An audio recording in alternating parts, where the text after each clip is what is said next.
हे वेचारा सांजा भायर मुजाहिद मुकीम ऐं काशिफ मियां ऐं बिलाल वेचारा मेहनत कर मां इन्हनि खे लख आफ़रीन दुनिया जो अहिड़े फितने जे ज़माने में वेचारा टाइम कढी करे क़ुरान जा वाइज़ भरे सोशल मीडिया ते ॾियनि था।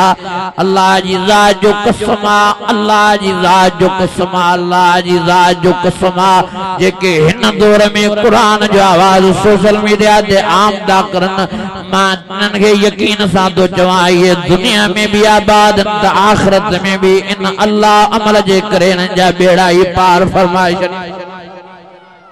छो त असांजी नौजवान नस्ल टच मोबाइल की घणो इस्तेमाल गलत थी करे, हे भलो था करनि वीचारा मुजाहिद टेम कढी। मां तॾहिं दोस्तनि खे चवंदो आहियां, मां सभिनी मौलवियुनि खे चयो आहे त पेज ठाहियो पंहिंजा, वाइज़ हलायो फेसबुक ते। अॼु तमामु तबाही थी वई आहे, नौजवान नस्ल ख़राब थी वियो आहे फेसबुक ते। मन तव्हांजा इहा फेसबुक वारा वाइज़ ॿुधी घर वेठे मन कंहिंखे अमल अची वञे, मन को इन टच मोबाइल जे ग़लति इस्तेमाल खां बचे, मन को राग खां बचे, मन उघाड़नि फिल्मनि खां ॾिसे, मन परायनि माइनि जे ॾिसण खां बचे त अल्लाह इन्हनि खे बि आबाद करे त तव्हांजा बि बेड़ा पार। मुंहिंजा अज़ीज़ो हिकु त टच रखो न, जे रखो था त ग़लति इस्तेमाल खां पाण खे बचायो ऐं घणे मां घणो क़ुरान मजीद जे लाइ सोशल मीडिया इस्तेमाल कयो, आलमनि जो दिफ़ा कयो। अॼु उलमा खे गारियूं थियूं ॾिनियूं वञनि सोशल मीडिया ते।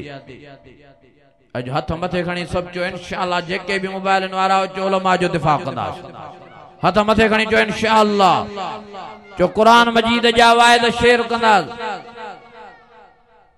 ॾुख सां चवणो थो पए, मूंखे हिकिड़ो सोशल मीडिया जो माण्हू मिलियो, चए पियो भाऊ इब्राहिम क़ुरान मजीद जे वाइज़नि खे शेयर करण लाइ को तयार ई न।